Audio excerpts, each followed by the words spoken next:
Ako'y mula sa probinsya ng La Union. Sa bayan ng Bawang, pagtuturo ang aking propesyon. Mga mag-aaral, ginagabayan ko araw-araw upang maabot kanilang pangarap na buot buo ang tanaw.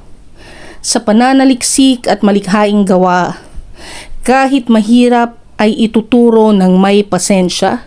Sa pamamahayag, sining at kultura, tutulungan ang mag-aaral upang humusay at maging kampyon pa. Ngunit higit sa tropeyo at gantimpala ay ang pusong may dangal at may halaga. Itinuturo ko'y hindi lang leksyon sa aklat, kundi ang pagmamalasakit, respeto at paglingap. Ako si Arlance, guro, leader, makabayan. Sa puso ko ay pagsisilbi, diwa ko ay sa sambayanan. Sa gawa at salita, ako'y dakilang Pilipino.